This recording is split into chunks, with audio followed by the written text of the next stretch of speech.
The impertinence lies, sir, with those who seek to influence a man to deny his beliefs. In my day, it was king first, God after. God made countries. God makes kings and the rules by which they govern. And those rules say that the Sabbath is his. And I, for one, intend to keep it that way.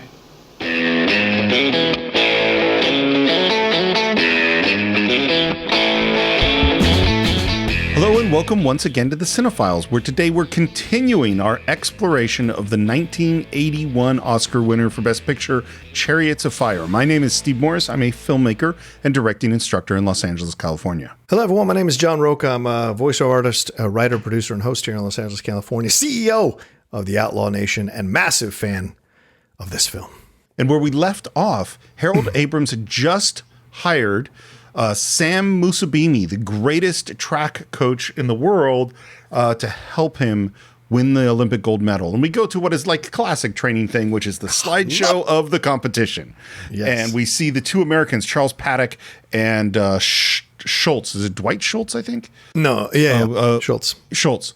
And Jackson Schultz. Jackson Schultz. And of course, Harold knows all of their stats as well. Mm-hmm. And Ian says, look at them, think them, breathe them. I want their faces leering at you every time you shut your eyes. The Flying Scotsman first. That bloody well hurt. And this line from Sam Musabini, it's another thing that stuck with me from that first time I saw it, which is, well, he's no real problem. Yeah, he's a great runner. He needs to go further out. He's no 100 meters, man. He could have fooled me. And I love how Ian sums him up. He says, yes, he's fast. He's a good runner. He's all heart, digs deep.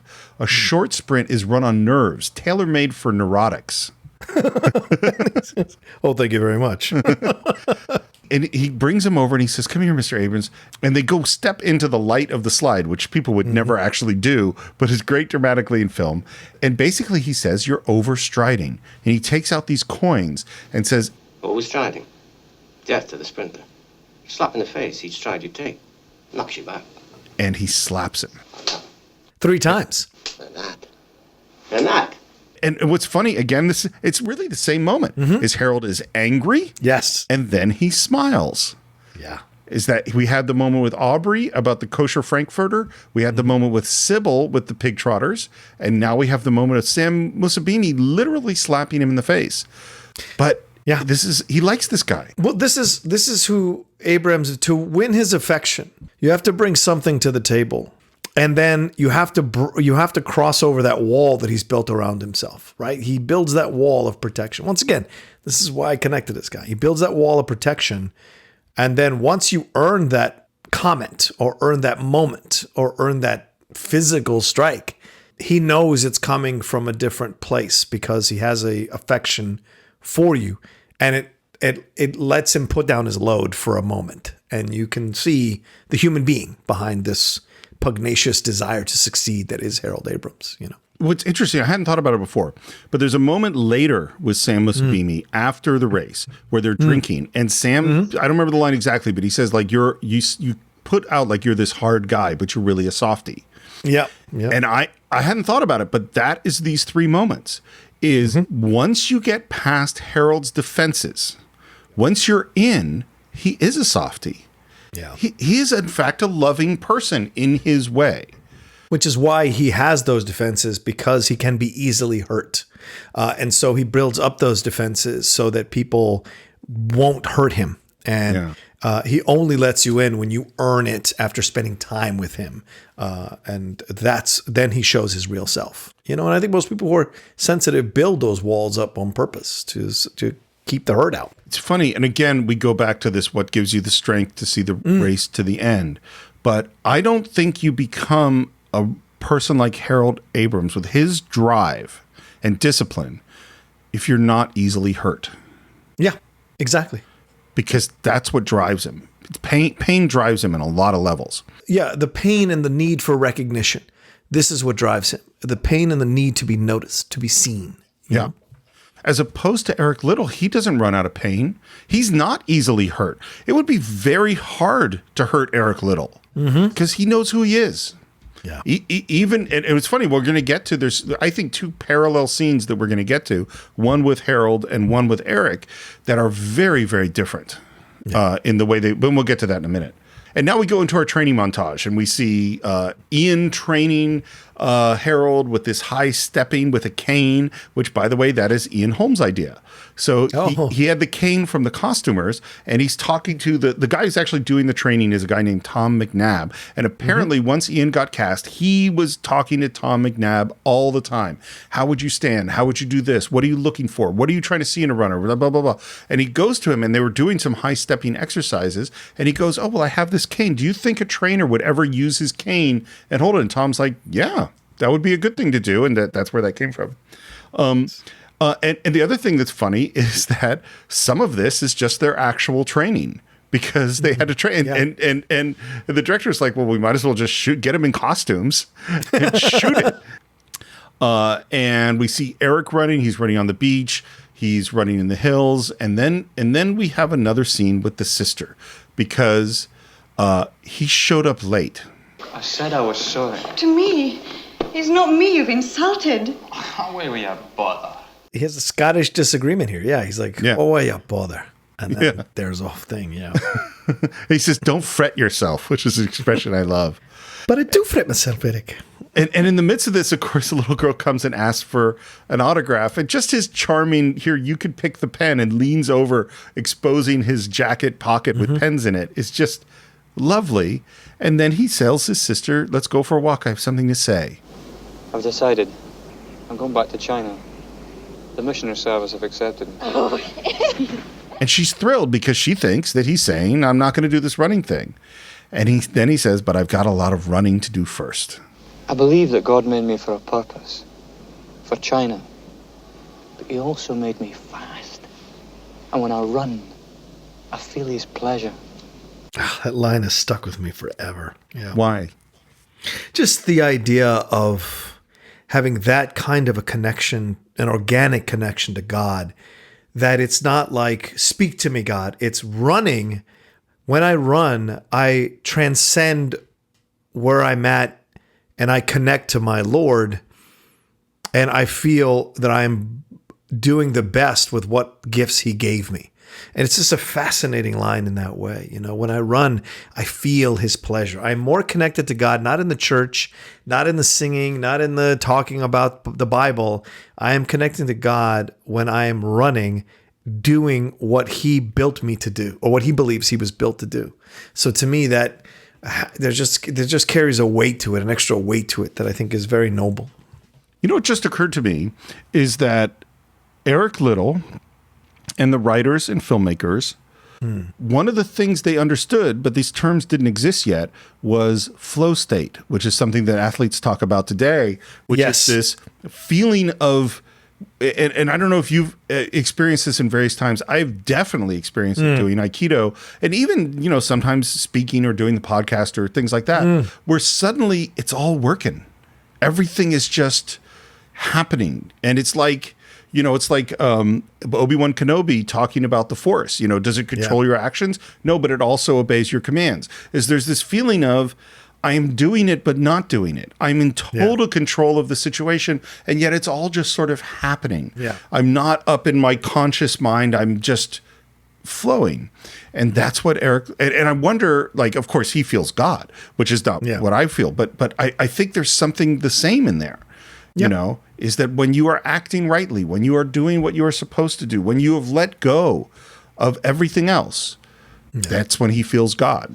To give it up would be to hold him in contempt. It's not just fun. To win is to honor him. And he asks her to go on the mission and wait and handle the mission for him until he's done. And she kisses him on the cheek and she walks away. Yeah, completely just... She's not happy. No, she's not happy. She's almost despondent, because the way she even leaves him it's as if she's almost in shock, like a death has happened almost. And then we cut to this beautiful estate in this beautiful garden. And we've gone back to, of course, this is just Lord Lindsay's backyard. Yeah. Where he hangs out with his butlers and his servants and and again, there's champagne and cigarettes. And I think partying with Lord Lindsay was a blast. I think so too. I think so too. But riding bikes with his dad was not. No, not at all. That's this weird thing going on in the background. This is the bike riding. It's very strange. And Sybil's there, and she's complaining because she thinks she's lost Harold. And I think Harold is just 100% obsessively training with Sam and has no time for her. The world's against him, or so he believes. And now he's got a chance to prove himself. He can't see or hear anything beyond that, not even you. It's hard, I know, but you've just got to try and understand. Why should I? Because he's what you want, isn't he?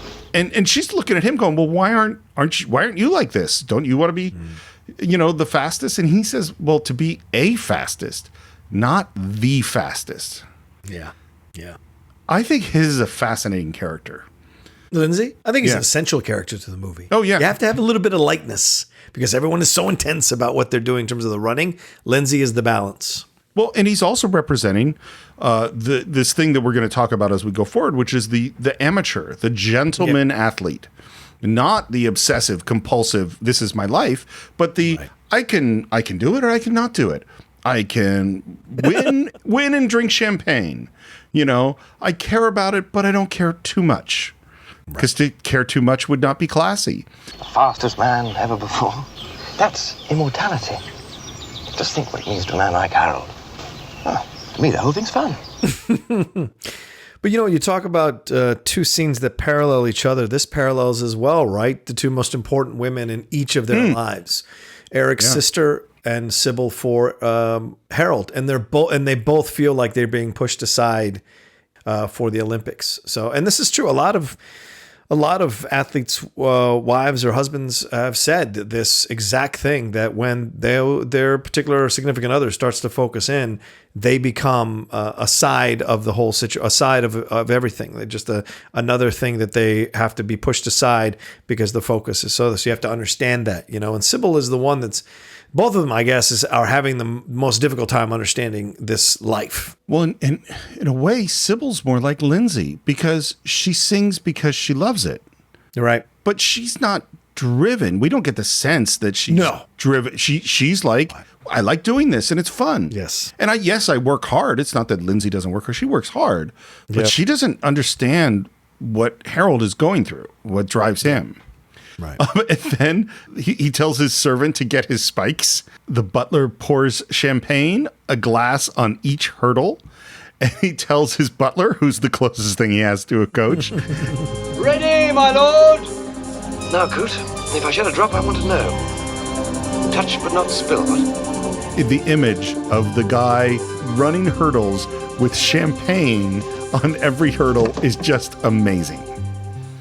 And he does spill a drop. Right at the end, which is, to me, a precursor to or a foreshadowing of what we're going to see in when he runs. Agreed. His race. By the way, this actor hated the hurdles. Hated them. I'm sure he did. They look awful. I've never tried to do it.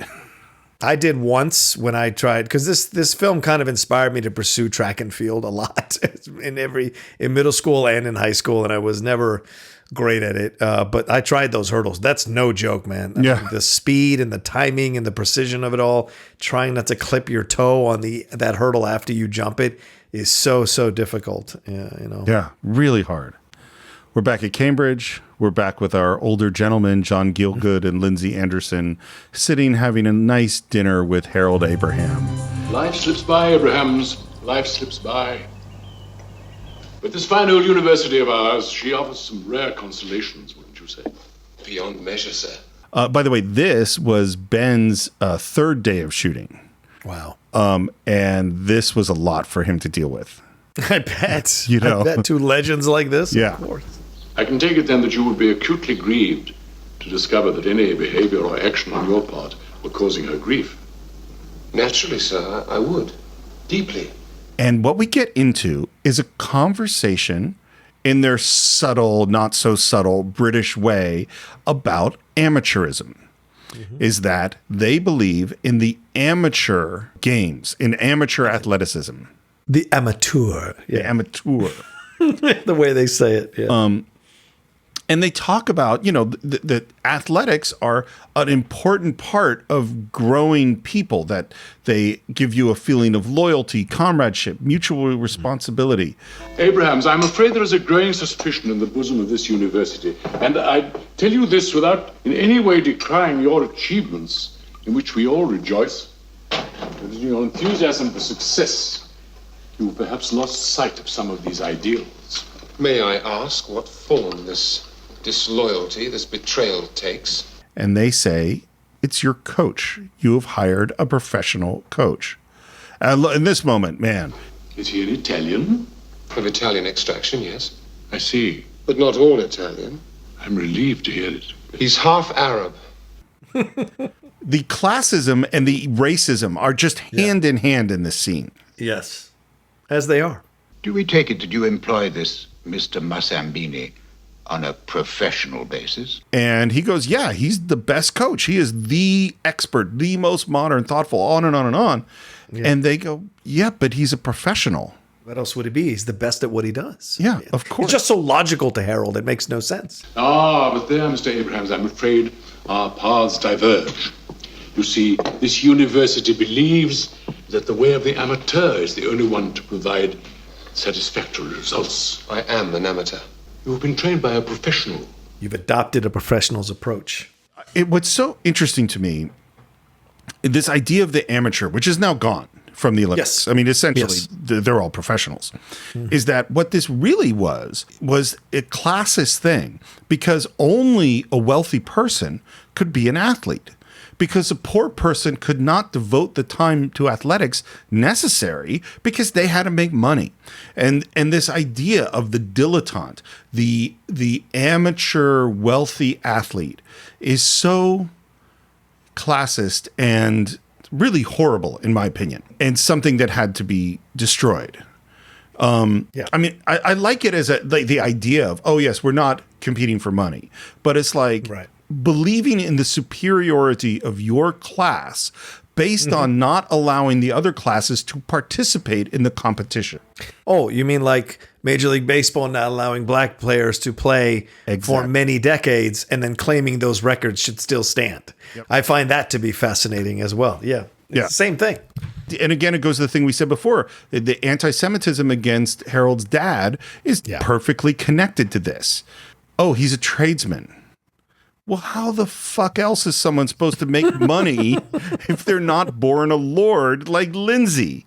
You know, like what else do you expect? For the past year, you have concentrated wholly on developing your own technique in the headlong pursuit, may I suggest, of individual glory.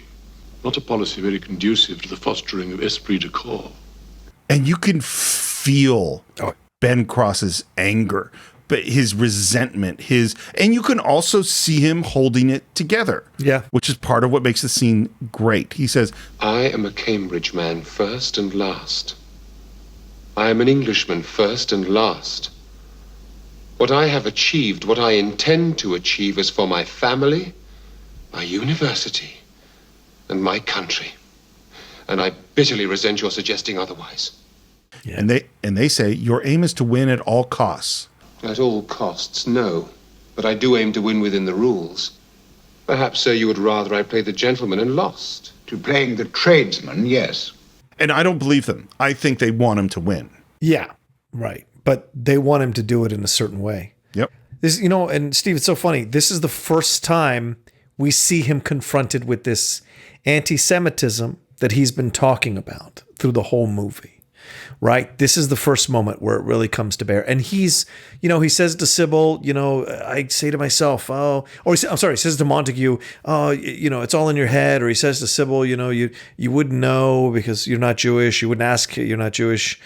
But this is the moment. This is the moment where now everything Harold has been saying throughout the movie comes to fruition, and you understand why he is this way and why he carries this burden with him, because he knows this is always there, right on the edges. Even when he succeeds, even when he accomplishes something, they still want to find a way to denigrate it. They still want to find a way to make it lesser than what their people achieved. So it's a powerful moment. Well, and the linkage between the classism and the trades, the anti-bourgeois, and the anti-Semitism is so interesting to me because the reason he's here is that his dad worked really hard to make money to send him to Cambridge. That, obviously one of the principles of anti-Semitism is that Jews are only interested in money.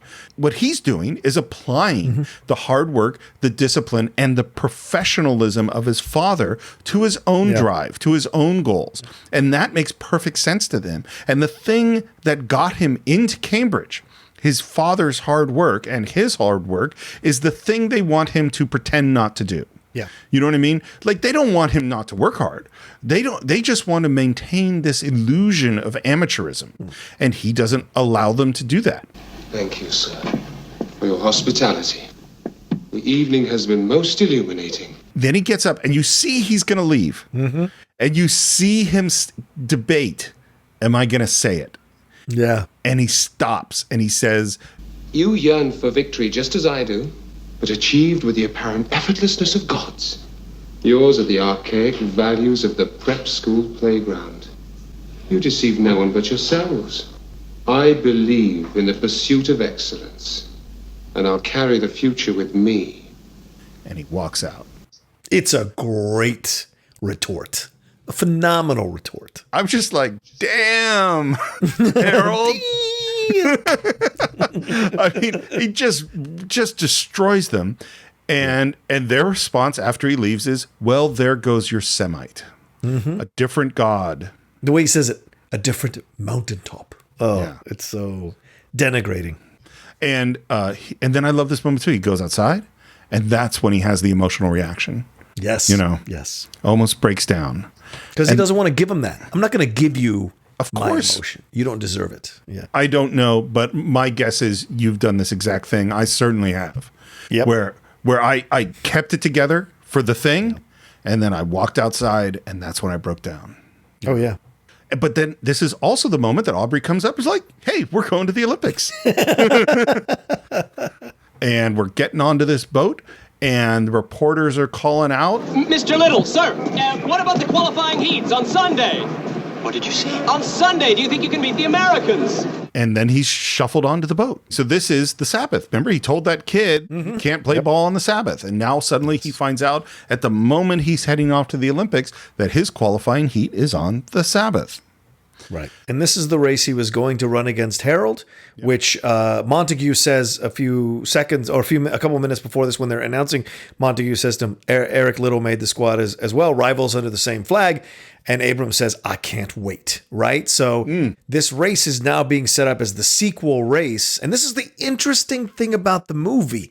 We don't get the sequel race between them. And so because these heats are had on the Sabbath, he will not race Abrams again. And so this moment here, and of course his friend knew and tries to explain, well, didn't you read the newspapers? Like it's his fault. Like it's Eric's fault for not having known ahead of time. So a couple things about this. The first thing is Eric Little did know ahead of time. He knew 4 months before.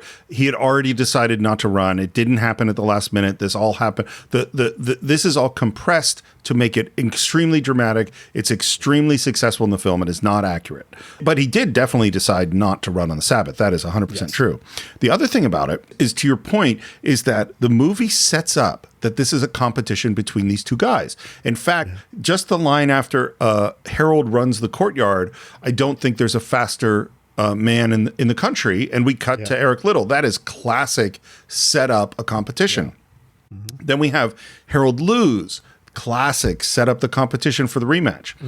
But this is actually a movie about individuals competing against themselves. Yeah. It is not about competing against other people. We don't worry about that. And I think that's so interesting because this is a runner's movie. Yeah. In the end, a runner doesn't interact with the other runners in most races. Yes, there's, in certain kinds of races, there's positioning and, and getting behind someone and things like that. But in general, you are working to beat your time, to run the fastest race. That's it. Did you not read the papers this morning? I had the whole program. The heats for the 100 are on the Sunday after the opening ceremony, the semis and final a couple of days after. It's only a heat. Does it make all that difference? Yeah. Yeah, it does. We cut to Eric out on the deck, thinking, wind in his hair, and he hears his sister's voice. I'm frightened for you. I'm frightened what it all might do to you. And we hear the repetition of him talking to the kid about playing ball on the Sabbath. For the last 3 years, I've devoted myself to my running. I gave up my rugby. My work has suffered. And I've deeply hurt someone I hold very dear. Which is, of course, his sister. Because I told myself, if I win for God. And now I find myself sitting here, destroying it all. But I have to. To run would be against God's law. And I love this actor. I want to take a moment. It's Nigel Davenport. And he's an old school British actor. He's been in a million things. Yeah. But he's so good look wise, and that voice of his, it's so down here. And, I love his performance as Lord Birkenhead. Because coming in this late in the movie, it's difficult to establish yourself as a character. But he does. With every scene he's in, you can tell that he's like one of the strongest people or energies in every scene he's in. And he is a decidedly mixed guy. Like, yes, he wants things that he wants. He's not uncompassionate in this moment. Right. He appreciates the situation, but what he really wants is for Eric Liddell to run. We get off the boat, and then we hear when Johnny comes marching home, and the Americans are arriving, getting off their ship, which, of course, is the same ship. This movie did not have enough money for 2 ships.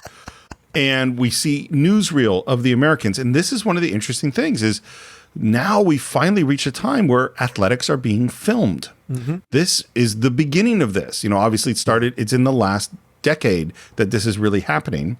And we get introduced to Paddock and Schultz, the 2 fastest men in the world.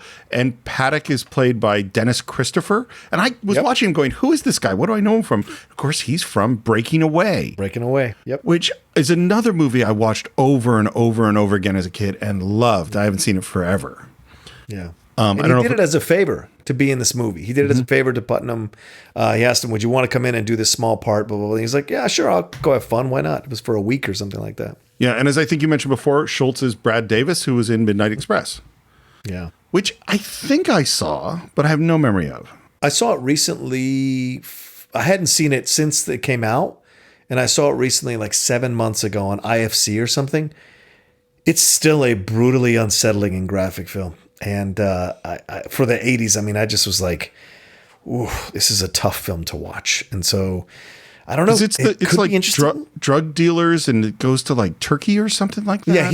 Yeah, he gets framed for something, for carrying something in Turkey, and he gets put in this prison. It's a true story, I think, and he endures so much hardship in that prison, trying to prove his innocence or trying to fight out of that prison. Right. And what he deals with. Yeah. And then we cut to some warm-ups, and this is really what they did was they had to train all these athletes, and so they just filmed the training, get them in costume, and they come up with some old-timey sort of exercise. Brad Davis Schultz, he's magnetic on the screen. Oh, yeah. And the way he moves is great. Then we have the opening ceremonies, and I just think about this opening ceremonies compared to opening ceremonies today and how unbelievably ridiculous they are. This was shot in a stadium in Liverpool. Oh. And they shot it on a bank holiday because they needed to get a bunch of extras. And what their way to get extras was they gave everybody raffle tickets and gave away big prizes. But of course, the giveaway was at the end of the day. So if you didn't stay, you didn't have a chance to win these big prizes. I want to take just a moment to talk about the Olympics. It's funny. We just did Field of Dreams, sports movie. We're doing this right now. I think we have another sports movie we're going to do soon. And we didn't plan it that way. But I think, in this time where the baseball season has been canceled, the Olympics have been canceled. Yeah. We don't know when they're going to be real sporting events again because we're in the middle of this terrible pandemic. Is that maybe you and I are kind of thinking about this? You know what I mean? Yeah. Well, I certainly am because I host that show on the Outlaw Nation Game Time that I like to. I started at the week that they started postponing and canceling all the sports stuff, and people were like, "Why would you start a sports show now?" And I proved the point. Like, just because games aren't happening doesn't mean there isn't sports news. And we filled up 2 hours every Monday talking sports news. Wow. So there is still stuff happening. And to correct you a little bit, Steve, the baseball hasn't been canceled. It's been postponed for now. Same thing with the NBA. They're all postponed for now. And they're trying to come up with ideas to bring it back. And one of the ideas, which is crazy, Steve, and shows you the desire for sports, is they want to start playing the first 3 months of the season out of one stadium in Arizona, baseball-wise, and put all the athletes, all the teams in separate hotels, but they are only there and their family, and nobody outside can have any contact with them physically. And so that's how desperate they are to start the baseball season, that they floated an idea like that. So it may be just something in the air that we're doing these sports movies to kind of fill the gap where sports would be consuming the mainstream populace at this point. I was thinking just recently, my Aikido dojo is obviously closed and we're not having classes. Right. And I was thinking about it and I went, there might not be Aikido for a long time because Aikido, there's no way to do it socially distanced. You could do Kung Fu because you could do forms. You could do karate forms and you could practice your punches and kicks. You cannot practice Aikido other than like the weapons forms without touching people. That's just you have to be in contact with people. Yeah. I was just thinking about that and it made me really sad. So anyway, a little bit about the Olympics. The idea came after the Franco-Prussian War, and this was Pierre de Coubertin, obviously was created by the French, and it was really part of the international peace movement. He was thinking about this horrible war that had just happened, and that maybe through athletics, there was a way to bring countries together in a way that would create comradeship and would work against the idea that these countries would want to go to war. And we know that since having the Olympics, no country has ever gone to war, so it worked perfectly. The first one is in 1896. Very well said. Not terribly well intended. So that in 1900 they go, okay, let's fold it into, it'll be part of the World's Fair. Didn't quite work. Maybe started to catch on a little bit in 1908. 1912 is the year that Jim Thorpe won the decathlon. And of course, he had his medals taken away because he had gotten paid like $10 or $20 to play a little bit of baseball before that. And they said, "Oh, you're a professional." And they they stripped him of his medals. Might have had something to do that he was a Native American as well. Maybe there was just like with Harold. Yeah. I remember loving Jim Thorpe All-American. I'm sure, I know it's completely not accurate in any way. Yes, it is. And I can't imagine watching, I don't think it would never be on the Cine-Files, but his story is an amazing story. 1916, there's no games because of World War I. 1920, it's 1.5 years after the war. It was not a success at all. The Olympics were totally out of money. And the belief was basically if 1924 doesn't work, that's it. And 1924 was a huge hit. And the big reason is what we were just talking about, is we've just reached the era of mass media. It was the first Olympics that was broadcast on radio. It was the first Olympics that was really filmed and people watched these in newsreels. It's the first Olympics where newspaper reporters were really there. The whole world was following these Olympics. And a bunch of crazy stuff happened at these Olympics because I was researching it. And first of all, there were riots when the Americans lost. Americans, always the classiest of fans. There was massive controversy at the boxing matches, including one dude biting another guy, which was like, I didn't know there were other boxing biters other than Tyson. There was the Italian fencers were disqualified for some reason I don't know, but a whole bunch of people challenged each other to duels and actually had duels. One of the Italian coaches almost took another guy's eye out, and they became best friends later on. The number one track star was actually Paavo Nurmi, who was known as the Flying Finn. And I believe 24 is the year of Johnny Weissmuller, the swimmer who becomes Tarzan. Yeah. So anyway, that's your little history of the important. This really was important. This Olympics was a really important moment. And if it had not been a success, if it hadn't been a great competition that the world was really interested in, we might not have the Olympic Games today. And certainly we wouldn't have this film. Yeah. It's time for Lord Lindsay's race for the hurdles. And his buddies come and they kind of wish him luck. And I love there's a moment where he's smiling and being his normal smiley self. And then he turns to the race And his face goes deadly serious. Yeah, because this is reality now. This isn't running with your friends or fun, or this is serious. And you see the nervousness come over his face in a way that you hadn't seen the entire movie. And it almost is like, you're just like almost taken aback. Yeah. Wow. You know? And then there's the run. It's in slow motion, of course. Mm-hmm. And at the end, he doesn't win. He comes in second, I think, and screams at the end. Great scream. Yeah. And then we're at a lovely party, and the Prince of Wales is arriving, and we go to our guys, and Eric Liddell meets Jackson Schultz, the American. And this is a big ball with dancers in the background and all the stuff. And the Lord comes, who's the head of the Olympic Committee, comes to Liddell and says, the prince would like to meet you. And he's like, no, sir, it wouldn't be right. He is your future king. Are you refusing to shake his hand? Does your arrogance extend that far? He'd been kind of nice to him when he talked to him the first time. Yes. Not this time. My arrogance, sir, extends just as far as my conscience demands. But they convince him to go see the prince, and we go into this room, and there is the Prince of Wales, and there are these two other lords, one of who's young and seems relatively friendly, and the other is an old dude who is not friendly at all.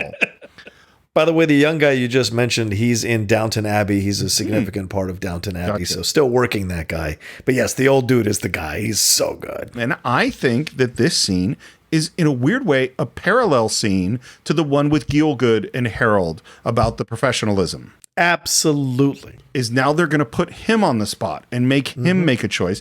And the whole reason for this scene is to force him to run. Lord Birkenhead has advised us as to your attitude towards your participation in the 100 meters heats. Or would your non-participation be more accurate? It would, sir, yes. Now, of course, this didn't happen because Liddell had decided not to run 4 months before. Everyone that was all set up. But the newspaper reports did happen. Yes. The newspaper reports about that he was a fanatic religious guy, and then Scotland was in mass behind him completely. It was the UK paper or the England papers that were bashing him for making this stance, choosing God over country. And it ends up that the idea of asking the French to change the day of the heat is a non-starter. Going cap in hand to the frogs of all people, simply out of the question. The frogs is one of those weird I know, right? slurs. I've never gotten it. Yeah. And they say in a friendly way, we decided to invite you in for a little chat to see if there's any way that we can help resolve the situation. There's only one way to resolve the situation.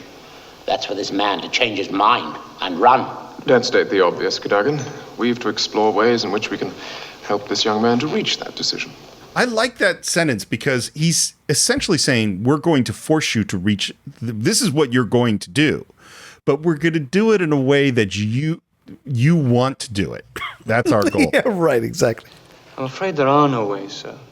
I won't run on the Sabbath, and that's final. I intended to confirm this with Lord Birkenhead tonight, even before you called me up in front of this Inquisition of yours. Man, the word Inquisition is a big word. Especially for a Christian, right? Yeah. And then the old guy comes back at him and says, "Don't be impertinent." And Eric says this great line: "The impertinence lies." The impertinence lies, sir, with those who seek to influence a man to deny his beliefs. Such a great line, man, because it's just saying he fights for his religion in this way, right? And you made a great point, Steve. Actually, I've never thought how these two scenes were connected. And I've seen this movie a million times. I've never thought how these two scenes were connected with Harold and Gielgud and Lindsay in this scene. I'd never connected them. It's so interesting. Well, and here they are, both fighting for different aspects of their racing and then their religion as well. Well, and they're both setting up this standard of this institution. In one case, it's Cambridge, and in the other case, it's country. Of like, these are things you're supposed to value, and you are betraying them by making this choice that you're making. In my day, it was king first, God after. Yes, and the war to end wars bitterly proved your point. So there's like, oh, that's an interesting thing. And then, man, Eric Liddell, and this is the thing about it, is that it's not that he doesn't have some intensity and emotion in this scene. He does. But he doesn't have the defensiveness or anger that Harold has. He says, God made countries. God makes kings and the rules by which they govern. And those rules say that the Sabbath is his. And I, for one, intend to keep it that way. And by the way, Prince of Wales really did try to convince Eric Liddell to run. Sir, God knows I love my country, but I can't make that sacrifice. And we have reached an impasse. Yep.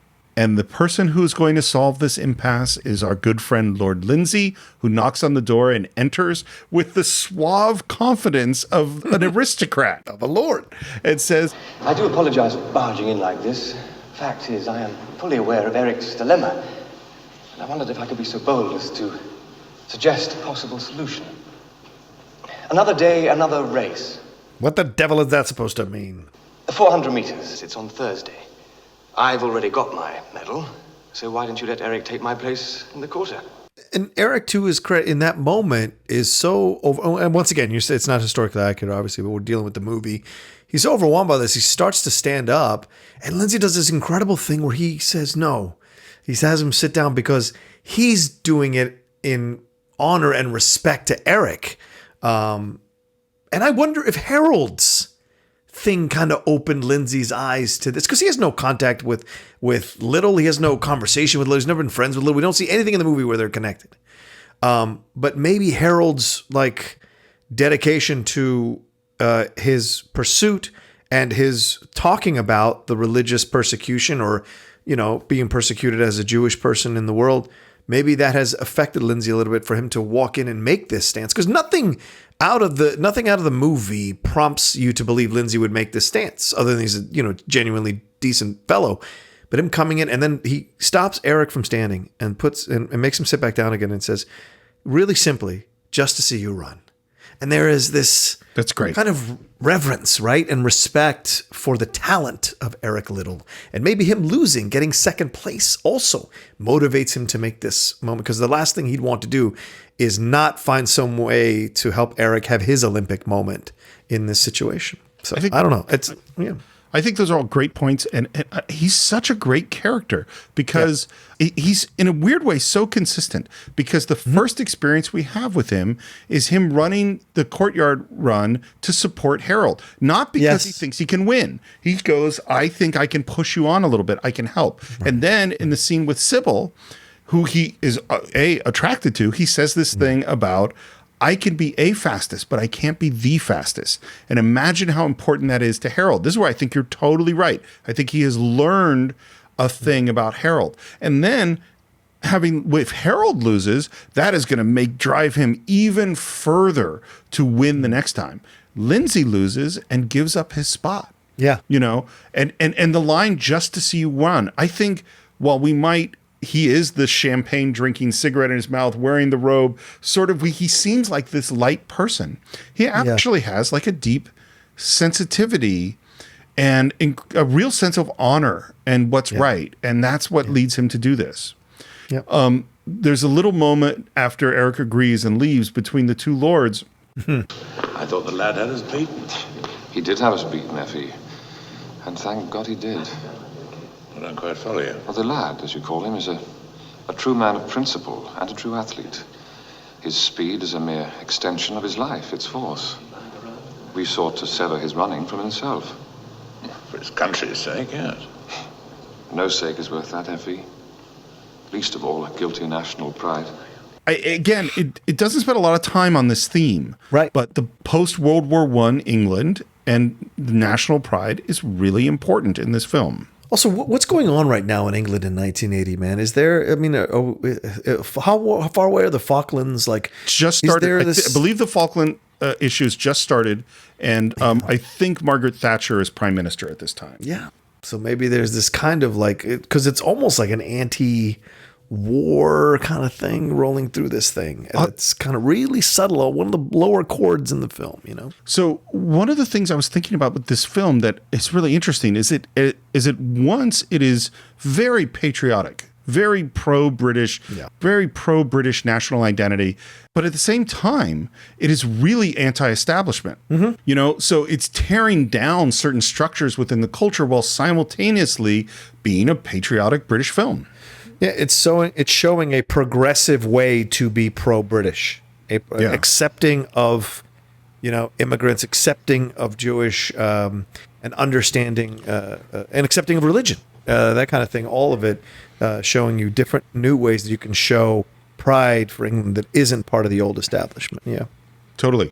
So we are at this room, and Harold is bringing Sam into this room with a massage table and oils and things. And he says, kind of, I hope I've gotten you everything you need. And they say, you know, oh, it's so out the window, we can see the Olympic Stadium. It's as good as being in there, isn't it? Better. Seen as I'm persona non grata.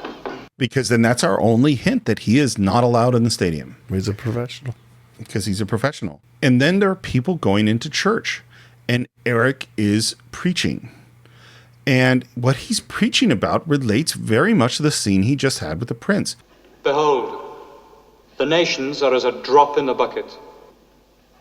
All nations before him are as nothing. They are counted to him less than nothing. Vanity.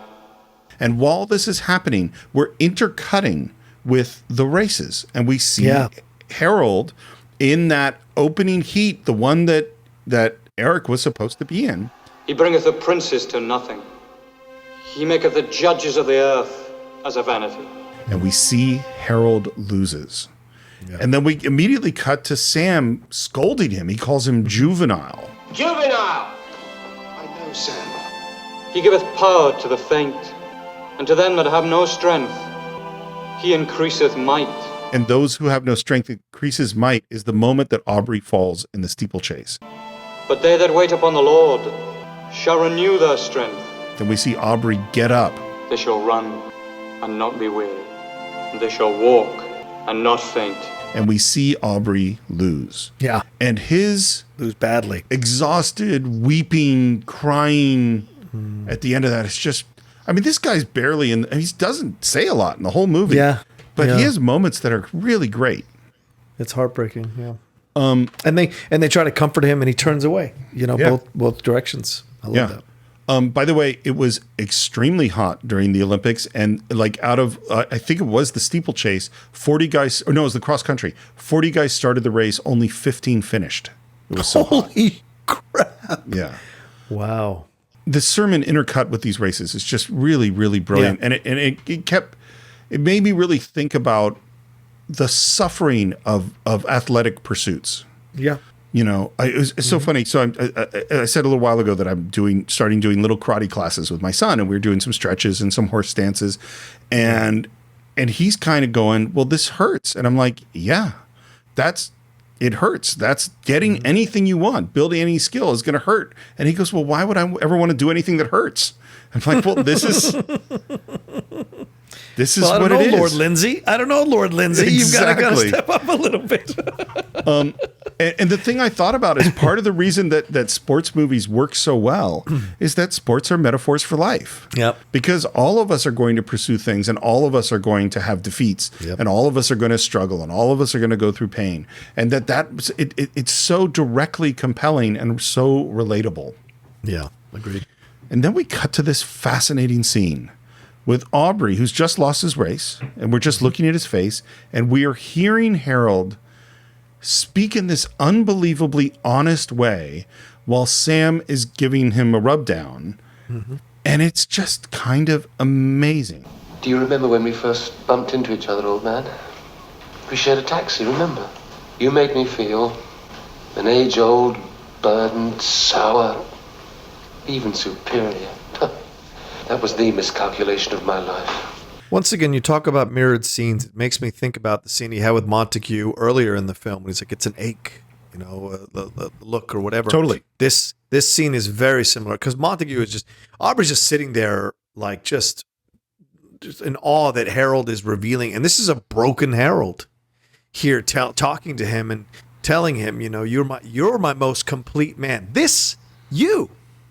And it's like Aubrey has been in awe of Harold the whole time. So he has always seen Harold as the thing to aspire to. And for Harold to say to him, you are my most complete man, Aubrey. You're brave, compassionate, kind, a content man. That's your secret. Contentment. I'm 24 and I've never known it. You know, it's just fascinating because people who are driven by this stuff, they take everything so seriously, and every loss is the most devastating thing. Every victory is just one step towards the next victory and starting this process all over again. There's never a time to savor and enjoy and cherish what you've accomplished, because once you accomplish one thing, you're already thinking about the next thing you want to accomplish. And it's a constant cycle for the rest of your life, people who are driven like this.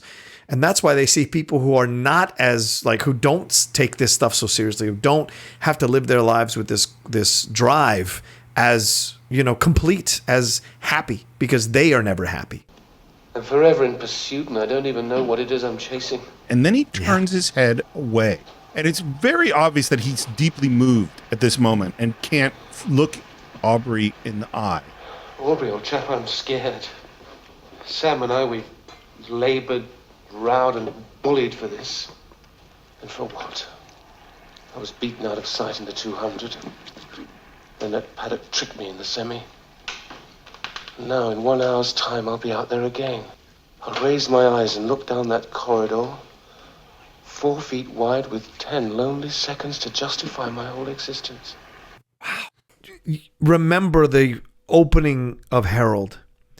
Oh, I don't know. I've never lost. Yeah. And then you see Harold here, that he's almost afraid to win now. Man, it's so fantastic. People who put this film down, I don't understand how you cannot connect to this character. He's so driven to do this thing, and he changes so much throughout the movie, and the events of the movie knock him down and humble him because he needs to be humbled. And so by the end there, the fact that he admits he's never known contentment, and so absent of Sam being in the room, like, it doesn't matter to him. He's going to give this to Aubrey and says, you know, I'm almost afraid to win. And that's the thing, because once you win, you believe again that it's possible to win. And so the fall can happen again if you lose. So it's just like, it's such an interesting moment. Two things about this. One is, I think the guy who said, I don't know, I've never lost, that was a facade of confidence that he was putting up. You know what I mean? I think he had this fear in him. Yeah. He just couldn't trust anyone to reveal it. And I think the fact that Sam is just there, almost non-existent in the scene, what that says to me is Sam knows all this. Yeah. You know what I mean? Like, he has a relationship with Sam unlike a relationship he has with anybody else. They are on the same page 100%. You know, they get each other. Yeah. The other thing is that the guy who plays Aubrey, whose name I don't have in front of me, his reaction and his performance in the scene is great. And that is really hard to do. He's got no lines, just got to sit and listen, and he's great. It's the locker room. It's very quiet. It's almost holy. That's how I felt watching it. And Harold finds a letter in his bag. And inside the letter is a necklace with a charm. And we hear Ian Holmes' voice say, "Dear Mr. Abrams." He calls him Mr. Abrams. This is the person who I said was totally on the same page with him, who's like brothers with him. He says, I believe and hope you will win the 100 meters. Go out determined to do your best. And don't forget, drop down at the first stride. I love that even in this, he's still giving him advice. And he tells him which shoes to wear. And then there's the P.S. P.S. Please accept the charm. My old father swore by it. That P.S. it's such a formal letter. Yeah. And he's still giving him technical advice. And yet there's such warmth in it. Yeah. Because of that charm. Yep. We enter the stadium. It's all in slow motion.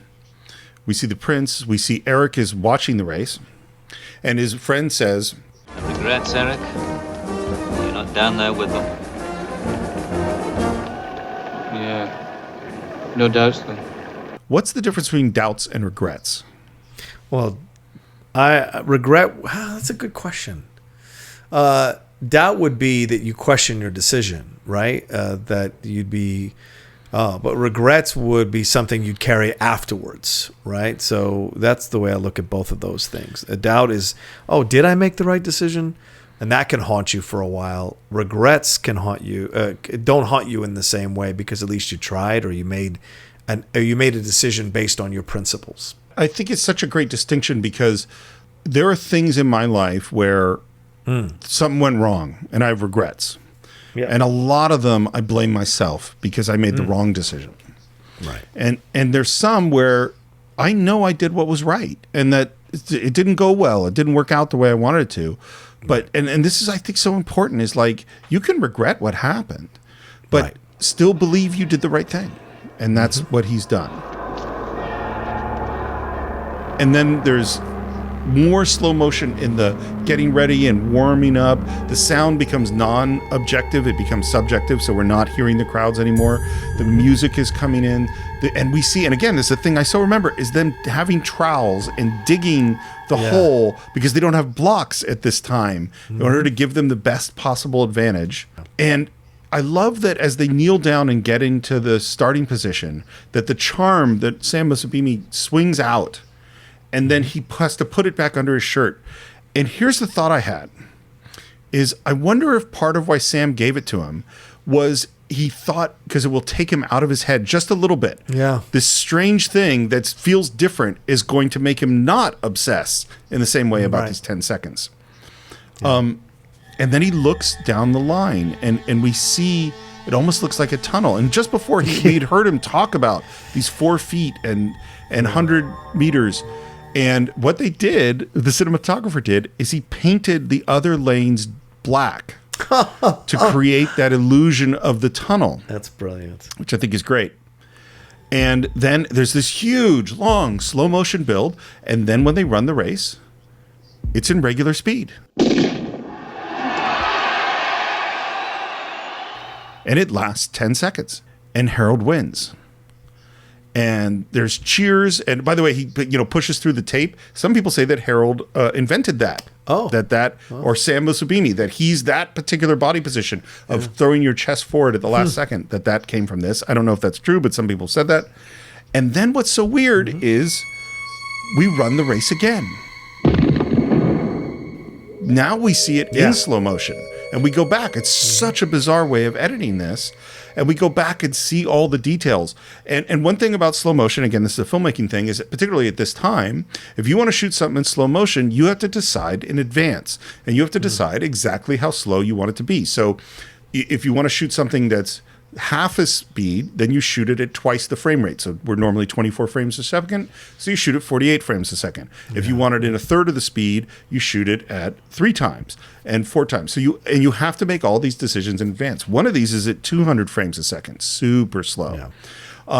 One other interesting thing about this is the editor who's editing this film, who won the Oscar, by the way, this is his first feature. Oh, wow. He had never cut a feature film before.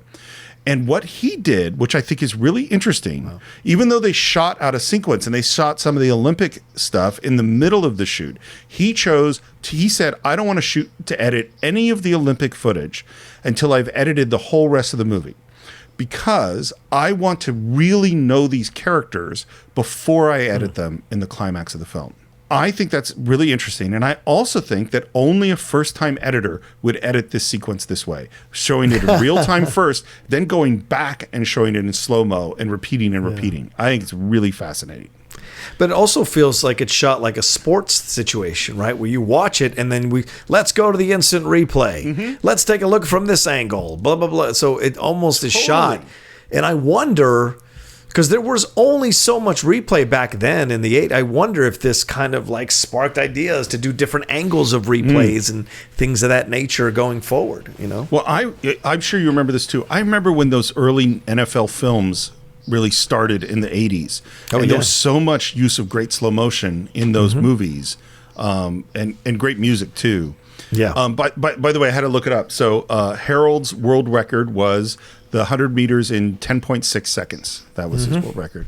And Usain Bolt, the current record holder, is 9.58. So just over a second faster than Harold Abrams. Wow. That's mind-blowing. Yeah. And then we're back in the room with Sam Musabini, and we hear God Save the King. And the shot is of his back. We've brought up this term of back acting before. This might be the greatest example I've ever seen. I can see so moved, and I can feel it just coming off his back. And then he sits down, deeply moved. And he looks at his hat and he punches through that straw hat. This is, by the way, the director's favorite moment of the film. And then he sees that he broke his hat and he kind of laughs at himself. And he grabs his handkerchief and punches his hand. And then he says, My son. Yeah. This is a great moment. Because he essentially became a father figure to Harold in the movie. So it makes sense, on so many levels. But he hasn't said that to him. Right. First of all, obviously I'm weeping at this moment. I mean, it's so profound. Apparently, after seeing this movie, Sir Laurence Olivier was so blown away by Ian Holmes' performance that he called him up and he basically said, "How did you do that?" Which I find so fascinating. Wow. Well, and thinking about it, we just saw him in Spartacus. Yeah. One of the great actors in history. I don't think he could play this part. I don't know because at the end of his life, maybe. Because Olivier had gone through that depression in the 60s or late 60s, where he was suicidal and because no one wanted to cast him anymore. And it was like Sinatra when he almost killed himself when he couldn't sing for that a few months. He couldn't sing.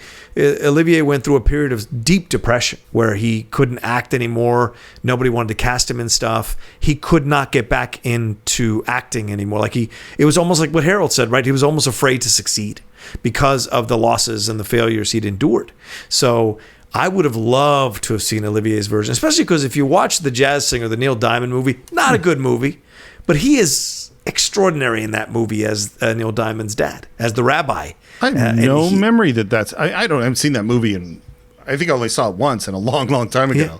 I didn't remember that's Olivier. That's funny. Yeah, he plays Neil Diamond's dad in that movie, and he's heartbreaking in that movie. And I think his life experience would have been something to see him as Ian Holmes' character. That being said, though, I like that Ian Holmes is perfect. Ian Holmes is perfect because he's diminutive. Yeah. He's got that kind of like Rocky, like Mickey to Rocky. He's got that kind of thing. Yeah. So the vibe works, And so I think he could have done it. I just don't think it would have been as powerful. Yeah. Then there's this really interesting moment where we're in the locker room and Aubrey's going to go talk to him, and Lindsay says, "Don't." He says, "One of these days you're going to win yourself. It's quite hard to swallow." Which is a funny line. And then Harold gets up and walks out without a word. Yeah, I want to say something. I don't want you to think it's weird, but I'm going to say this. Okay. I had the same reaction, and I know. I'm not an athlete. It's not an Olympic medal, but I spent a year trying to win that singles belt for the Shimoda. I know it's a Shimoda, it's movie trivia, I know. But I spent a year chasing Dan. And when I beat him for the belt, which nobody thought I was going to do, I literally sat down in a chair for 2 hours afterwards. And people tried to come up and congratulate me. And I was just in a haze because I'd spent a whole year trying to build to that moment, to beat people so I could get to that moment. And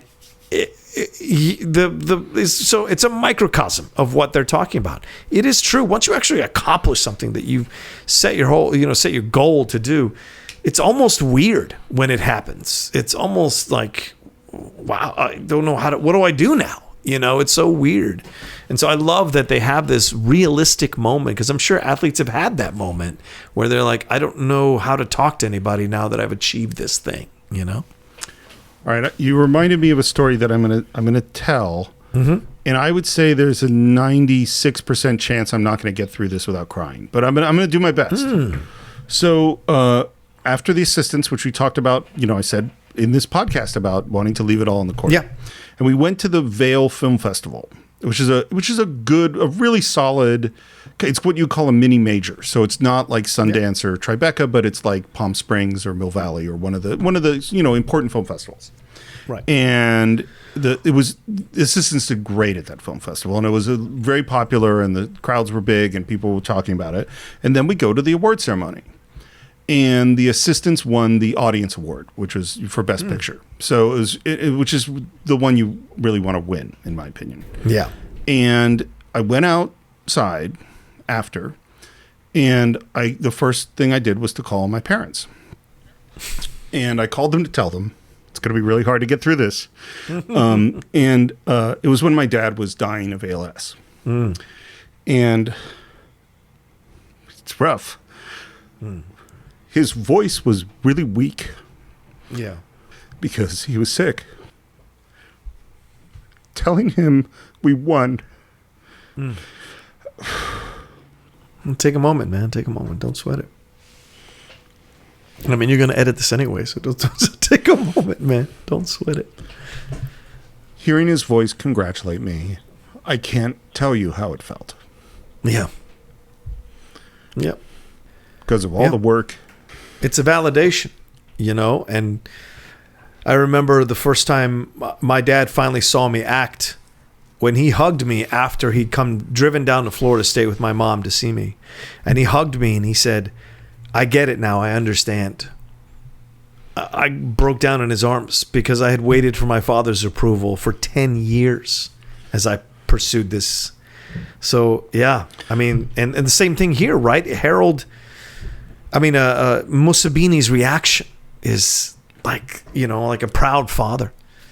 Well, and after the word goes out of what happened to Sybil and to the Gielguds, and is that our next scene is there's a close-up shot of Harold, and then we're with Sam and Harold in like a bar, and Sam is talking. It's, you know what? It's just what we've been talking about because Sam is his father. Yeah, and he says, "Do you know who you won for out there today?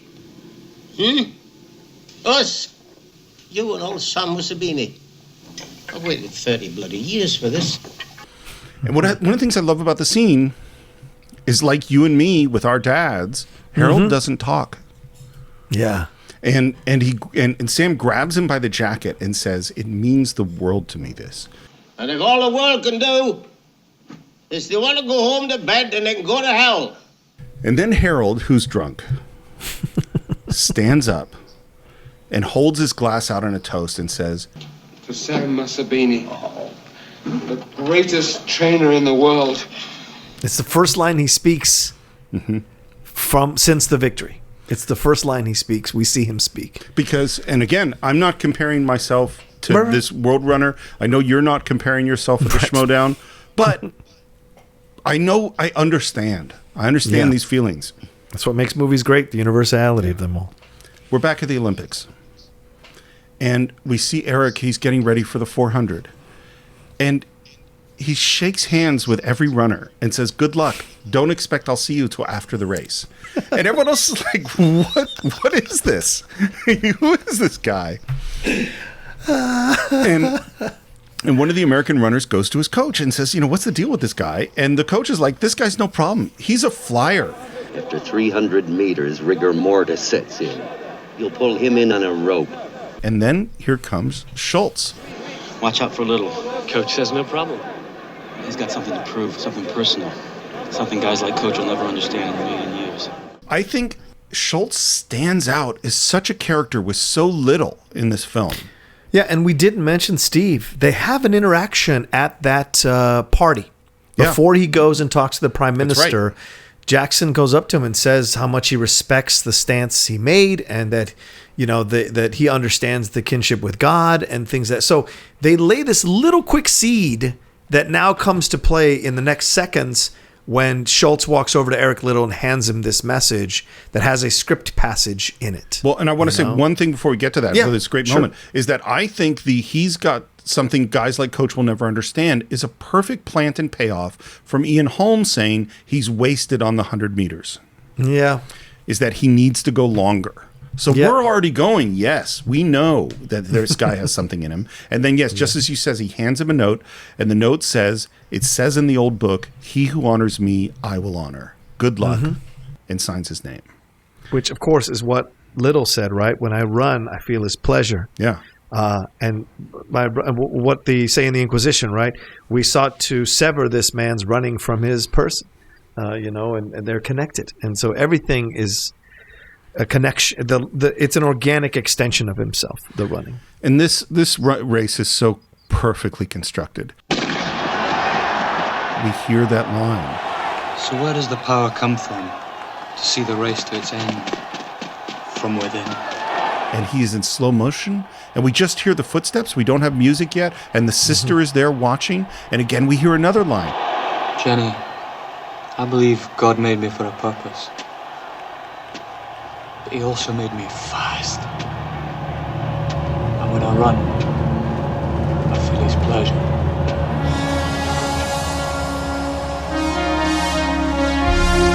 And the music builds, and his head starts to go back, and the sister starts to laugh, and Harold watches in close-up. This is a purely cinematic moment. It's built out of craftsmanship, out of attention to detail.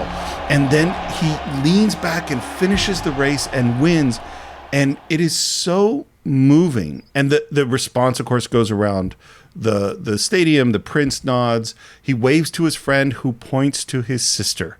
And they make eye contact, and there's just this great reaction. And you can see that despite all her resistance and all her belief, seeing him run in this moment, she understands.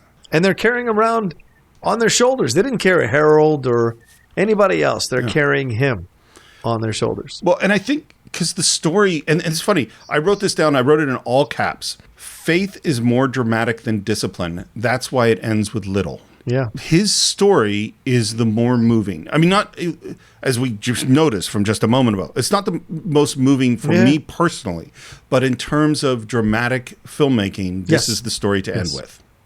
Yep, agreed. And now it's the arrival home, and there's big patriotic fervor, and all of our heroes are carried on shoulders and brought to this car. And as you look at it, you go, wait, where's Harold?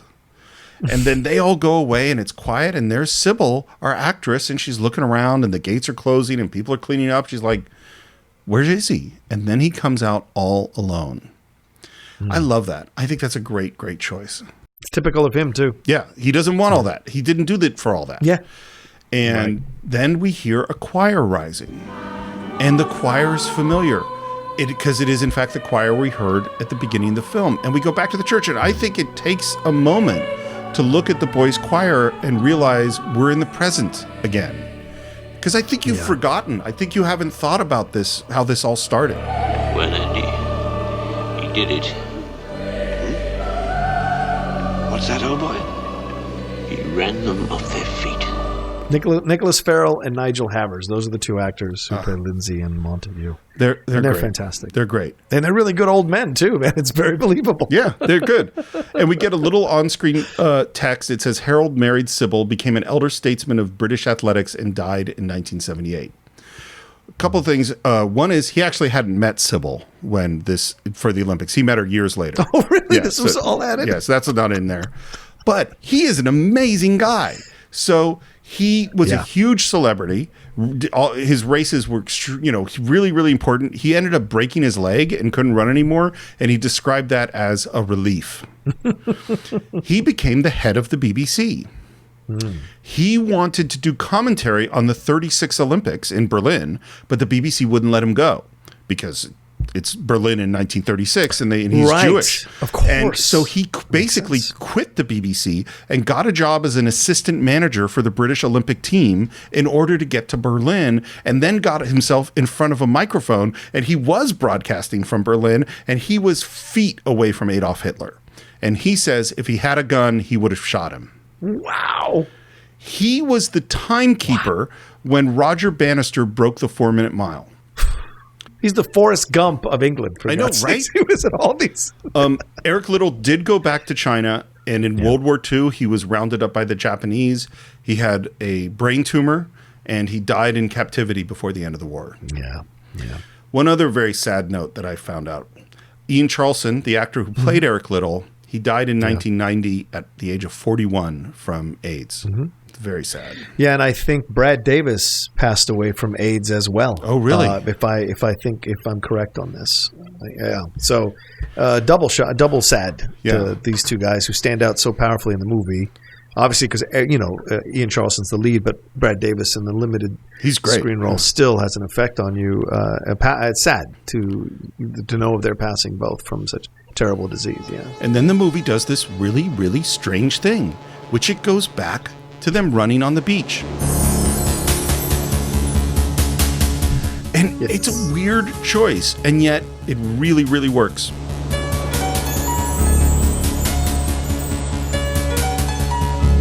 because seeing it the second time as the camera goes by each of them and you get their credits, you know them now, and your feelings about this scene are totally different. Yeah, I think it's genius too because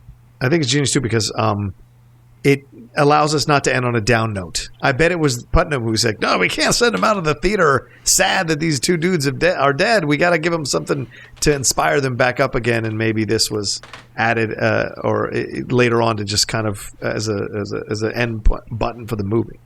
Yeah, it's really interesting. They couldn't sell this film. Nobody wanted to buy this film. The showing at Cannes did not go well. The French were not a fan of it because they didn't like how they were portrayed in the film. They tried to sell it to everybody. In the end, they took it to ABC Sports and tried to sell it as a TV sports movie. And ABC said no. Isn't that crazy? Wow. And finally, the Ladd Company. Yeah, it's crazy. And finally, the Ladd Company and Warner Brothers, people there said, no, we do love this film. And they treated it with real respect. And it became obviously a huge hit. It was nominated for 7 Academy Awards. It won for Best Picture. And it also won Screenplay, Costumes, and Score. It was nominated for Director. So another director won. And Supporting Actor for Ian Holm and for the editor.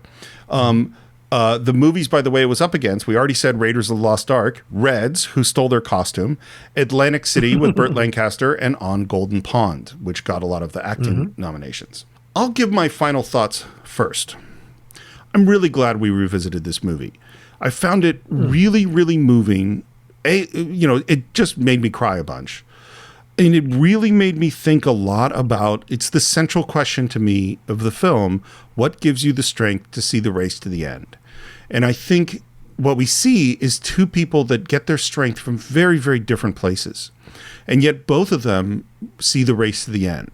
And it made me think a lot about my life and a lot about, approaches to adversity and really the toughness and discipline that life requires and what it asks of you to move forward. And that was really profound to me. And particularly as we're dealing with a time where there's a lot of real struggles that people are having in a lot of different ways right now, that seeing these two men and how they overcame and how they triumphed was deeply moving to me this time. It's really difficult to do final thoughts for a film like this, a film that has decorated your life since you were 11 years old and is a film you come back to all the time for either the lessons or the feeling of comfort or nostalgia or motivation. I remember I went to go see it at the Aero Theater 2 years ago because the Aero shows those old movies and things of that nature. The place was packed. The fact that this movie still moves people, still has a strong contingent of people who want to go and see it and patronize it in a theater again, speaks volumes about its effect on you when it affects you. For the people that it does affect, I think it carries a very special place in their heart because both of these men are lovable for different reasons. One for purity of spirit, another for purity of drive and ambition, from a place of wanting to be seen, wanting to belong. Right? The other one from a place of wanting to honor his God. So there are things that you can connect to here. The idea of the old telling the new what to do, breaking through these old ways of doing things so that you can drag the future with you. And all the lessons that are in here too as well, Steve, what you talk about to the drive from within.